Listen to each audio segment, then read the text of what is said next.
Hello, my name's Vic Gilgis. This is the first podcast, what I hope is going to be a series of podcasts under the heading of changing your life.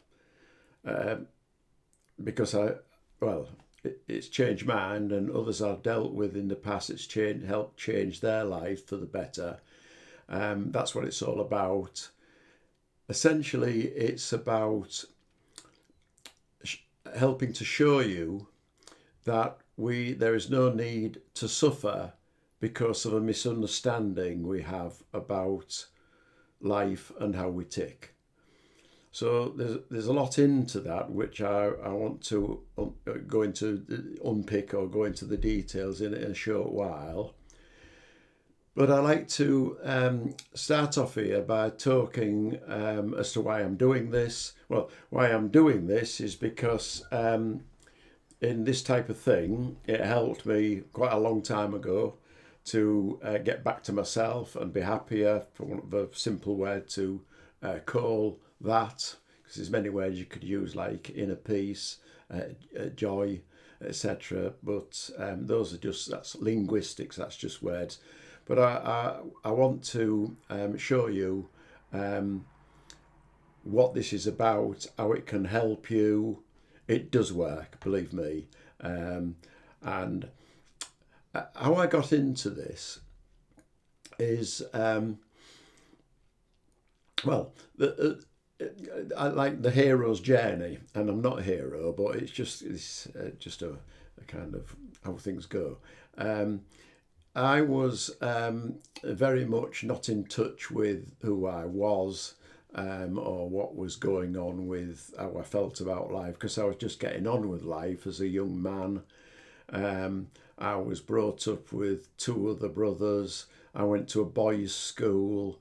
I then went into a factory, actually, an aircraft factory making jets, and worked mainly with men. So it was all about, it wasn't about feelings, it wasn't about understanding feelings, it was about just working and going home and going to bed and getting up and going back to work again.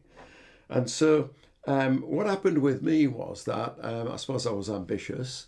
I went from being a fitter to becoming a boss at the aircraft company, and then I left and went into academia. So that sounds all very clever dickish, but I'm not saying that because of that. What I'm saying, the reason I'm saying that is that when I looked at myself and got to lecturing at a good university, I had supposedly everything that you think you need. I'd arrived. I had a good job, good car, good house, good wife, good life, except it didn't feel like that. And I didn't know what to do about that, because I'd, got there. And I think I think a lot of it was that I'd spent a lot of my time striving to get all this. And then when I got that, in my mind, like you've arrived, I was supposed to be joyful and happy with it all, but it was not like that, didn't feel like that. And that really upset me. I could not understand that at all. That was weird. And so I inquired as to what to do about it, and went. The company, the university I worked for, offered counselling. So I went to counselling, and there's nothing against counselling, but it didn't do it for me. I even studied counselling. If you can't beat them, join them. So I studied counselling, and it didn't really do it for me. And then I studied other things like cognitive behavioural therapy, meditation, hypnotherapy, neuro-linguistics programming, etc., etc. And whilst they do help, and for a short while I actually practiced hypnotherapy with clients, whilst those, and I call them modalities, are useful, they are not long lasting. They have a good effect initially, but need to be reinforced. And it is basically trying to learn how to think differently. And therein lies the key. I discovered through being introduced to what people call the three principles, as discovered by Sydney Banks. I'll go on about Sydney Banks in a short while. The three principles, sometimes called the inside-out approach or innate health approach. I discovered that you cannot think your way to happiness. Now, that is very important to know, because in those days, and I suppose I still am a little bit, very analytical. So if I had a problem, I used to write the problem down in great length. And I'm talking about a couple of 2-3 pages of writing, trying to say this about what had happened to me and why I'd worried about that and how I could not worry about that and what would be the answer and how did I ground myself, etc., etc. And I just seemed to go around in circles. And then one day I learnt about, by accidentally, about Sydney Banks and the three principles, and things changed immediately, more or less immediately, like an epiphany. And that's what Sid Banks had, was an insight, a realisation, not about something new. It was already there, always has been there, as he explained it later on. And so, and by the way, I'd like to say that I think I have anyway, a very good nose for sniffing out what is right and what is wrong. And when I looked into the three principles, in fact, more or less, it was like my wife meeting the right woman. I just knew. And something just resonates, and that is brilliant when it does, because it bypasses the intellect, it bypasses your thinking mind. You just know intuitively that, yes, of course, that's how things work. And that's the secret. It's knowing how things work. It's knowing how you tick. And let me add to that. So there's two things I would say here of immediate importance is you cannot think yourself to happiness. And also the second thing is that there is a place that you can go to, which is, and I can't explain this place, I don't think anybody could, but it is where the peace is, it is constant, it is spirit, it is the real you, it is God, I don't know. But there is a place you can go to. It doesn't need to be described by, well, it can't be described by words, but that is the, there is the bedrock, there is what's got your back. So, because the other approaches, the modalities I talked about, really at the end of the day, have not got your back. They have for a short while. It's like going on a roller coaster ride, but drops you off exactly where it left you right at the beginning. And as soon as, excuse my French, the shit hits the fan, you soon realise that you have lost the plot and you're back to where you started. And if all these approaches that we've got, like CBT, like counselling, and don't get me wrong, I'm not attacking counselling here, because counselling's moved on, and counselling with some counsellors does include the three principles, so it's brilliant. But I forgot what I was going to say now. What I was going to say was that if these, what I call general approaches that you see in a lot of the textbooks, if they worked, we would all be okay by now, and we're not. At this current moment in time, we are not okay, because nothing like that has really worked for people. Okay, and I know that myself and the fraternity of people that I mix with in the principles fraternity, the inside out fraternity, they are okay. It's not permanently, but their psyche has changed, and a different level of understanding and a different level of being, which we would call, they are a happier set of people. So, what is the three principles? Well, there are plenty of tapes on it and plenty of books on it, so I'm not going to go into any depth here, other than to say that what Sid Banks realised was that we all live in our own thought created reality. So what I think about a particular situation or circumstance is different to what you will think, is different to what somebody else will think.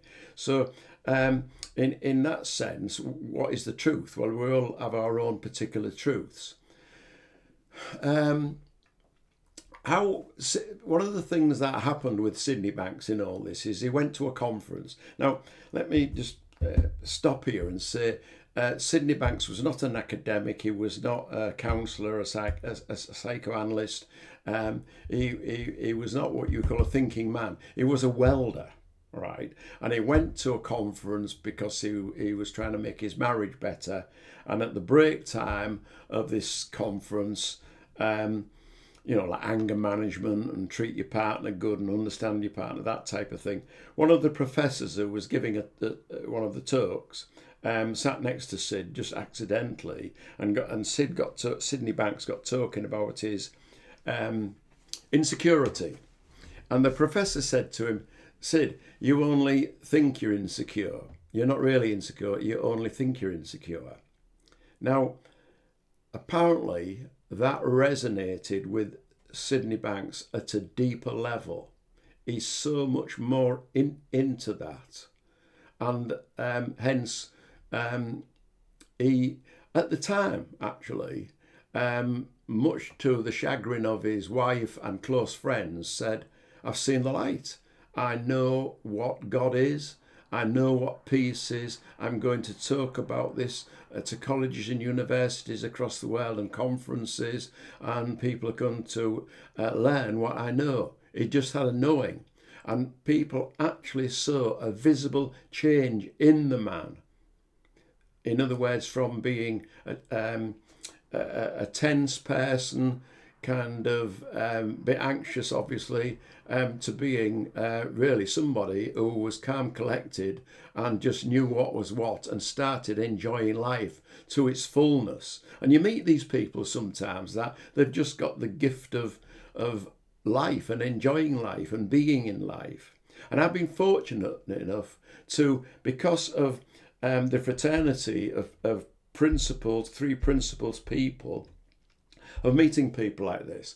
But at the time, in fact, prior to this, because of the fact that I'd kind of got the dream job and dream wage and all the rest of it and was unhappy, I initially went on a search for things to make me better, as it were, improve my mental health. And so, as I told you, I went on a counselling course and what have you. Hypnotherapy, meditation's wonderful, and then discovered. But before I discovered the three principles, I went on. It was called Super Happiness Course by this chap called Henry. I forget Henry Witajewski or something. I can't remember Henry. I should do because he's a great guy. Now, what happened with Henry was, I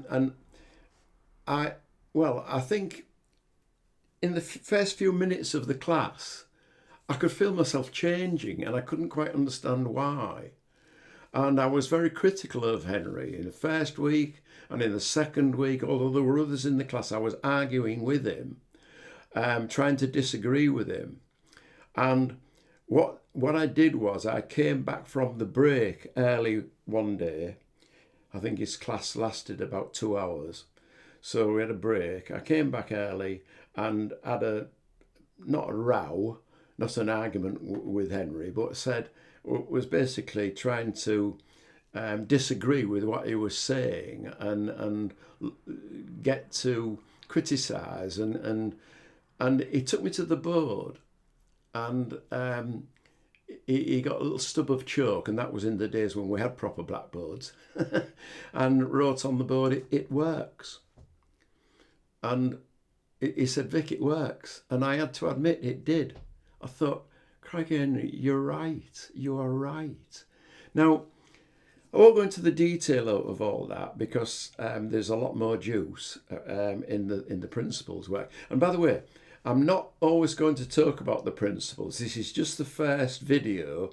I'm principles based, I suppose. I'm not a practitioner. I just like I am what I am. I do this. So I will talk about changing your life for the better in other ways as well. But I think you'll find out why the principles based thing works is because it is about what Sydney Banks articulated as the three principles of human life, of how human beings tick, how things in the world work, and the universe. So going back to Henry in that class, one of the things that I noticed about Henry is that he appreciated life.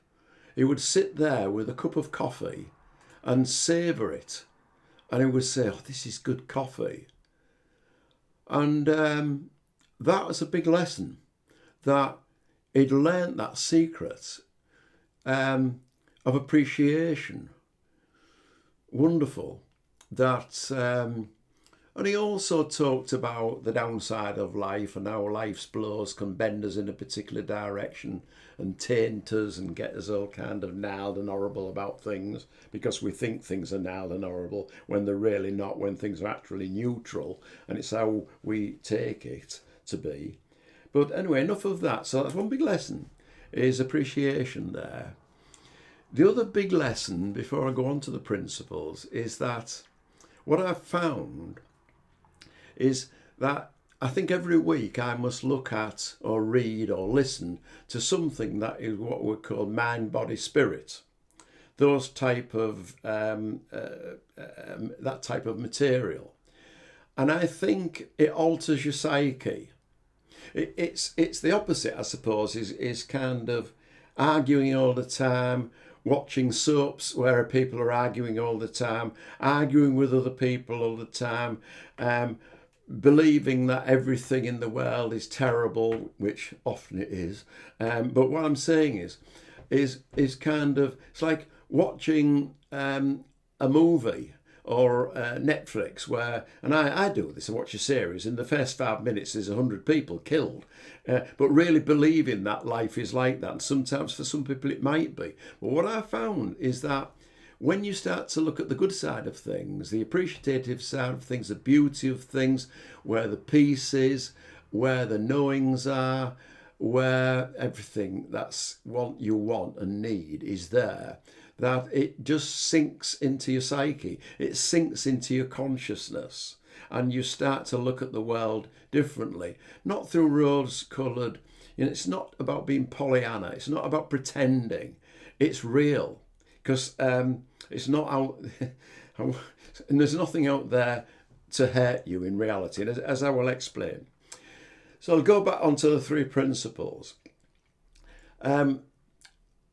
Sydney Banks said, we live in a thought-created reality. It's very subjective. So what he's talking about is that each of us see things differently, and so there's no real truth. And what he was also pointed to at the same time is that there is a real truth when you look in like 180 degrees away. So instead of looking that's unreal to what is real, that's where the peace lies. And so Sydney Banks started to articulate this in terms of the three principles. So three principles are thought, mind, and consciousness. So let's just look at thought. Thought is a gift that we've been given where we have the ability to think thoughts. And what is meant a good analogy for thought is that if you imagine a blue sky, an empty sky, that is the sky has the ability to let things come through it. And by things, it can be lightning, it can be thunder, hailstone, rain, sunshine. But the sky is never affected by that because it can let things just pass through it. It is the sky. It has, so our thought system has the ability to let all sorts of nice things and nasty things, dragons can go through the sky, not real, well, maybe, I don't know, and basically know that we've got that gift of being able to be aware. And that is the second thing, is that we things that are presented in front of us in our thought, in the ways we have the ability to think thoughts. When we look at something or think about something, it takes a particular form. It goes from the formless to the form. The formless is thought. The form is a particular thought, or the formless is the field of thought, and the formless. I'll start again. The formless is the field of thought.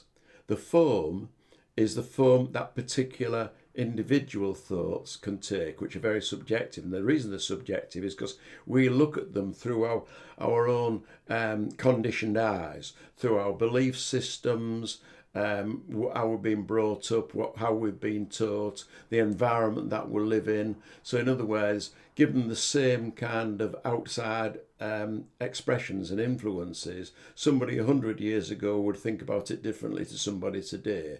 And like as I always say, when I was a young man, I would go to a party and I would say to my mates the next day, oh, wasn't that a great party? Wasn't she great? And didn't she look nice? And wasn't the booze good?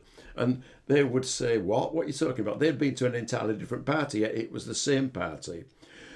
So that is what is meant by a thought-created reality. We all live in our own thought-created reality. Now, what makes it wonderful, and this is the gift of thought, is that the second principle is that Sidney Banks said is consciousness. We are aware of our thoughts. And by that, it puts bells and whistles on a particular thought. So we can think of something and we can, in our own mind's eye, think about that as good or bad. And so we can see something and it has a particular meaning to us. So an example that I have is, I might have given it in the video, I don't know, or future video, sorry, is of a chest of drawers. I have a chest of drawers which is in my bedroom, and I remember buying it and it was made of boxwood and it wasn't dovetailed and it was a bit tatty because it was cheap and cheerful. A neighbour of mine looked at it who collected classic furniture and really was very sniffy about it because he saw that same chest of drawers differently. So we all see the same thing differently. And that can kind of make us either unhappy or because of our consciousness and because our thoughts now become with bells and smells and whistles and what have you. I remember one time, my mother has passed for many years now, but looking at some, coming across some objects that my mother had put in a box. And one was a bottle of perfume called Evening in Paris. And as soon as I smelt that, my mother, her face and the dress she used to wear, and my father being with her, come into mind, and it was beautiful. It really was. So consciousness, the ability to be aware, and the fact that it does all those wonderful things. It can even bring a smell back, a picture back, an idea back, a feeling back. But, and this is a big but, the trouble with that is that, it's a two-edged sword, this thought. There can be thoughts that can, the man on the moon, that can change the world, but there are thoughts that can destroy the world. Evil thoughts, bad thoughts, malignant thoughts. We have the ability to go either way. And sometimes, because we dwell on thoughts and our dwelling on thoughts can become habitual, we can dwell on particular thoughts and become very depressed. For all sorts of reasons, I can understand it. I lost my wife just over a year ago. And grief is a very hard thing to carry. But it has to be carried and it can be carried. And I must admit at the time, I didn't think it could ever be carried, but it has to be. And it is, things can be moved on. And one of the things we cannot move on from is if we concentrate on a particular thought, we hold it as solid and we hold it as real, although it may have happened a while ago, and it continues to be real and it continues to circle round in our mind. We go loopy because it loops, it keeps coming round. But thankfully, and this is why I'm talking here, is there is a way out of that. And just on consciousness, which is our ability to be aware. Another pointer here is that Sydney Banks referred to is that our consciousness can be raised, or our consciousness when we're in a low mood, in a low state, like don't make decisions when you're coming from a low state, is Sydney Banks expanded on that. That when we're in high spirits, when our consciousness is raised, we think more clearly. In fact, what he did say was that we think better from a clear mind. So when our mind is just full of thoughts, it's very difficult to get some clarity. And I've got a little toy here. I don't know how well you can see it, but that's a snow globe.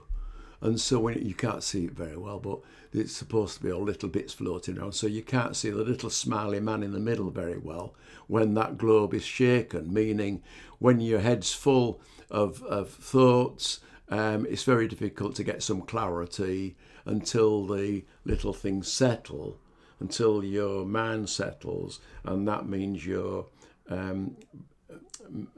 mind band opens instead of being focused on particular dragons and nasties and horrible things. Oh yeah, another little toy is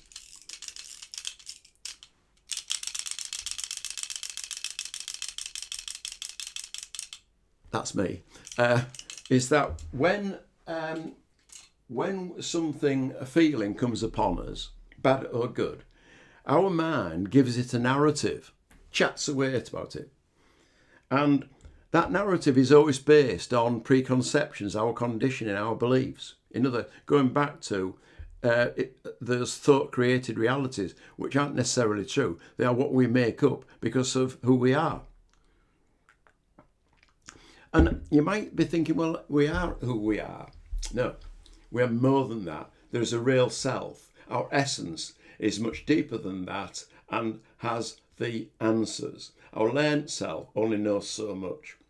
So don't go there too often. What I would say is that with our learned self, our intellect, we in today's society, we prize that. I mean, when I was an academic after being an engineer, that was the gift. Oh, we're all clever, we're all academics. But in actual fact, should be the servant of wisdom. And you can be very intellectual but very unwise. And where the wisdom is, what Sid Banks referred to, is mind. So that's the third component. So we've got thought, consciousness, mind. Now mind with a capital M, not the small mind, not the pea brain, which is limited by what is the current knowledge, right? It's more than that. It's capital M, mind. There's different words, even that Sid used for it. It could be universal intelligence, wisdom, God. It doesn't really matter. Well, I don't mean it like that, because I don't want to upset people here. It obviously matters if you kind of the connotation of calling things God and all the rest of it. But it is. It is what is. And it is what is creation. In other words, what created, we are what has been created, but we can tap in to that wisdom of creation because it always has our back, because we are living, and basically life, that's another word that I would use here, life wants to thrive and it knows how to thrive. All life has the gift and look at nature, has the intelligence built in it to thrive, and we're part of nature and we have that intelligence to thrive. Excuse me. So what Sid Banks was saying is that there is a place before thought. And so what he was saying is that these three gifts that we've got of mind, consciousness and thought, which are all before form, because they are formless, give rise to the form of thoughts. So in other words, we have a thought, a personal thought that comes through our field of thought, and we put a label onto that thought, good, bad, or indifferent. So the bad could be I'm jealous of what I see, I hate what I see, I'm frightened of what I see. And that's another thing that Sydney Banks said. There is no need to be afraid of our thoughts. And if we realise there is no need to be afraid of our thoughts, that could change the whole world. And that's very true. The reason that we have wars and disagreements and have to be forgiven and all the rest of it is because we think a particular thing is true. And we fear it. In other words, there's a dragon going through the sky now. We've got to defend ourselves against the dragon, and so we've got to fight it. And therein is a good thing about knowing about the principles, is that knowing that what you resist persists because you push against them. And so what Sid Banks is saying there is that, no, all this is unreal. It's all a mirage. It's all an illusion. So why go fighting fog? Because that's not where the answer lies. It's made up. So don't be frightened of it. It cannot hurt you. Cannot hurt you. And when you realise this more and more, you realise that thoughts can't touch you. Cannot touch you.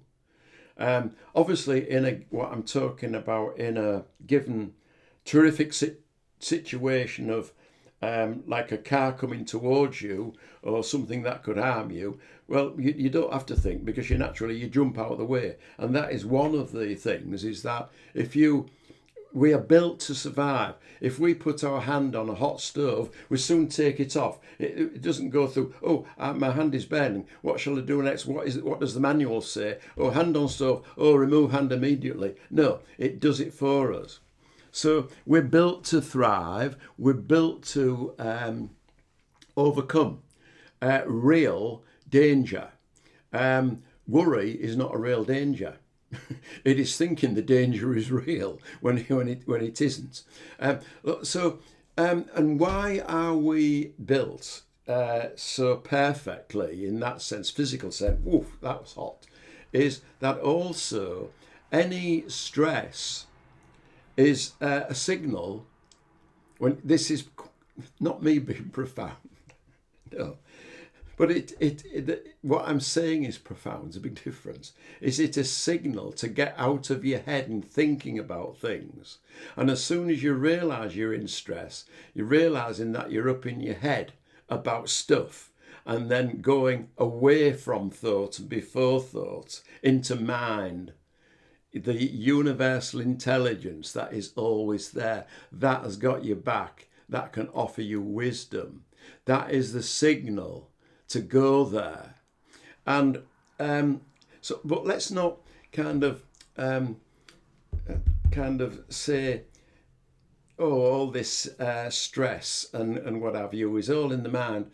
Look, stress is the number one killer, or cause of mental illness in the world.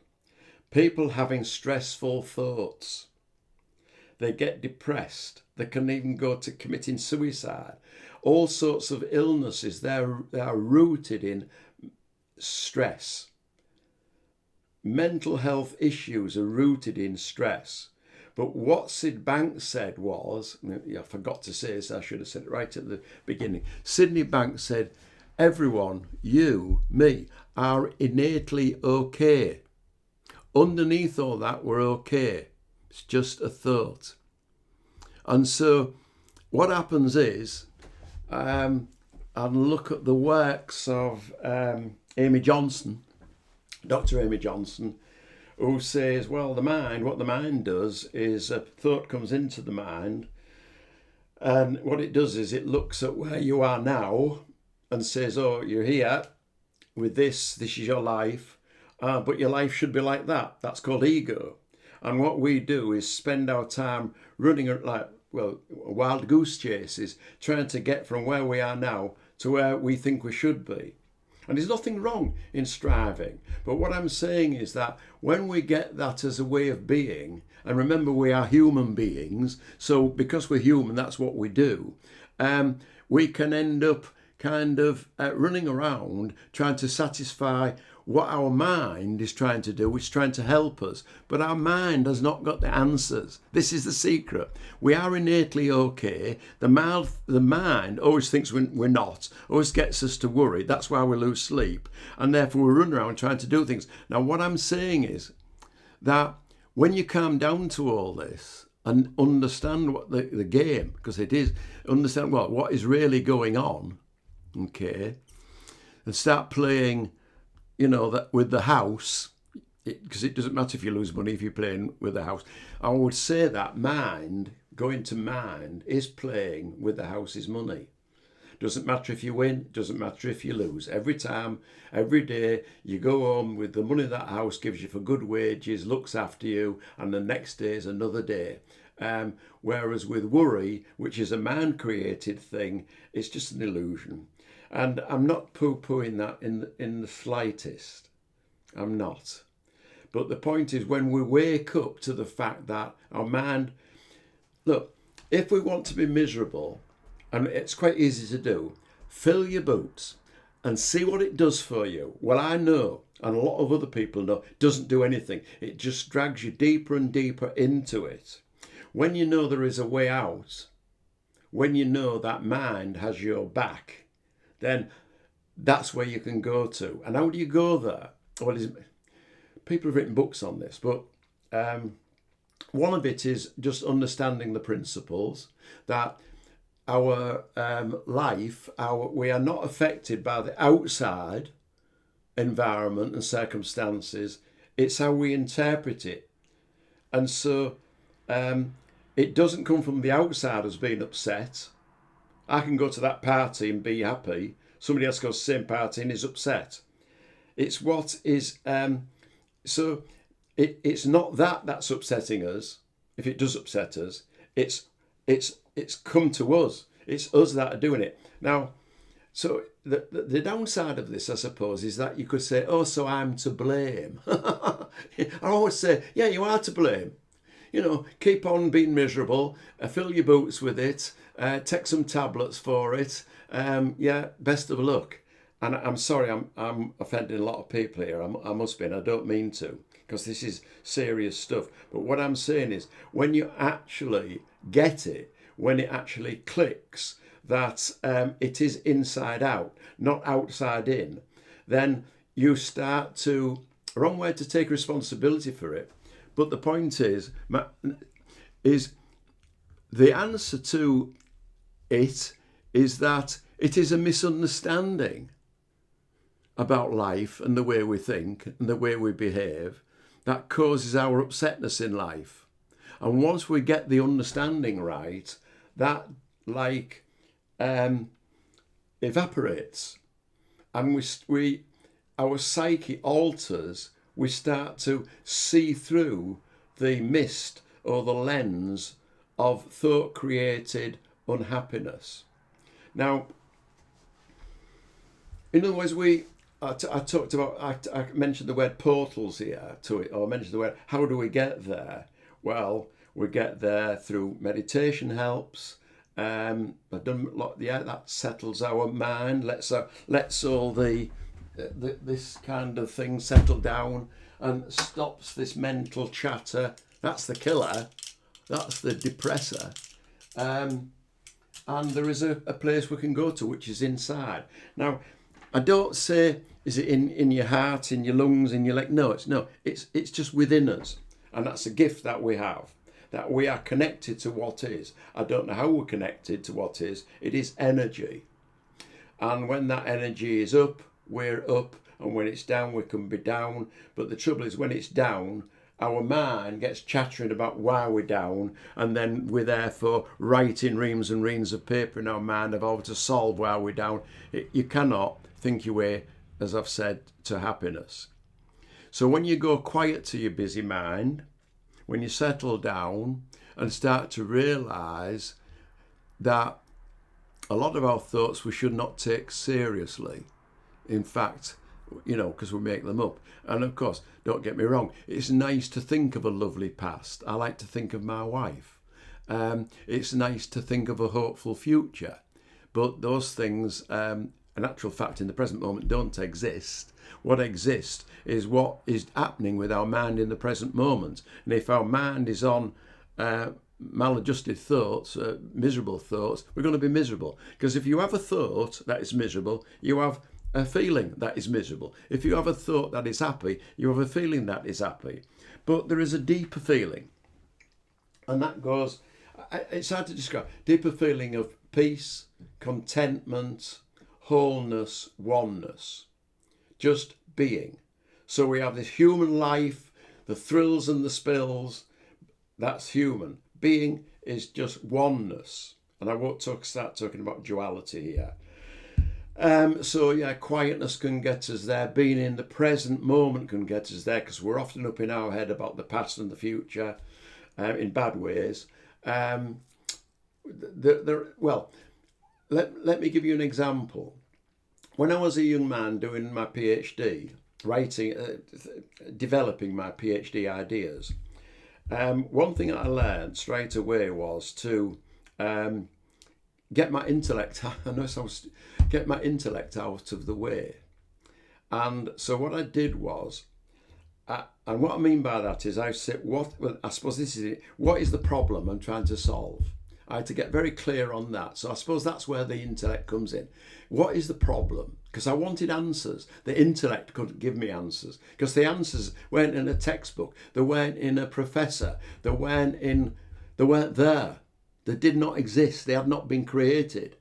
But I knew what the problem was. We need an answer to this particular problem. So what I used to do is I used to go jogging. Now, in those days, I was in Yorkshire. You can tell I'm a Yorkshireman from my clipped accent. And I used to run to a place called Beverley. I live about 5 miles away. Actually, it's a bit more built up now. But I used to run from my house on Beverley High Road in Hull and touch the gates of Beverley Minster and then run back. Now, I enjoyed running at that time. Well, I still do, except mine's more of a walk. And but the purpose of this was to hope that some answers to my problem would come. And what I found out, not always, that answers did come. Sometimes after 15 minutes, sometimes they didn't come until I was back from the run and was up to my front door. But an answer came. And as I say, not always. But somehow I'd got my mind off of all my day-to-day stuff. I was just jogging along in the peaceful countryside. Pad, pad, pad, pad, pad. And an answer or answers came. And that was brilliant. And that really helped. And what I'm saying is that there is something always there that has your back. There is some wisdom there that will come through. Now then, this wisdom enters our consciousness somehow. I don't know.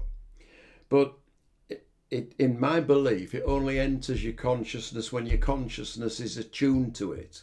So if your consciousness is on hate and jealousy and this is never going to happen and I'm a useless clod and all the rest of it, if your mind is attuned that way, then it's never going to be attuned to what is the creator, what is mind, because mind is none of that. Mind just is life, and life is going to thrive, and life has intelligence. And that's what I'm talking about. That intelligence trumps intellect. And we call it wisdom. We might call it gut feel, intuition. It comes through. And when you know it comes through and you have faith it comes through, then a knowing. That's what I would call it. You get a knowing. It just comes through. And that's wonderful. Because that's life. And when you know that you've got that as your backstop, often when you're up in your head about some thoughts of, oh, this is a horrible day, or I don't like that person, or I've not got a promotion, or my wages are too low. And I've been there. All of us have been there. When we first get married or first, trying to get a job. But there's something at the backstop of all that will help you get all those things. So in other words, it's like the old, you don't do all those things, a better job, a better wage, a better house, better car in order to be happy. It doesn't work like that. I've proven that. When you are happy, those things tend to follow.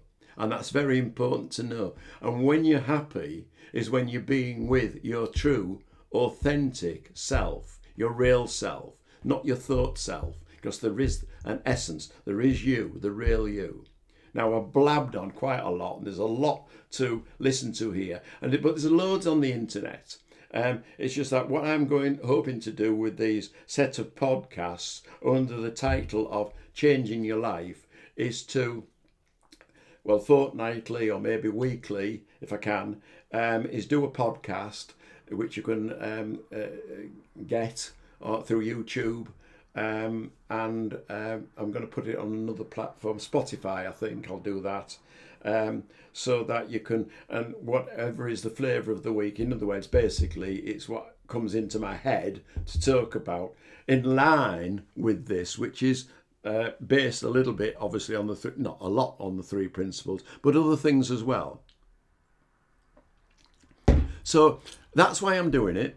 I'm doing it because it helped me. I know it's helped others, and I'm sure it can help you. And that's what I want to do, because it's enjoyable, and I hope you enjoy tuning in and listening to all this. And thank you very much for listening. Take care. Thank you.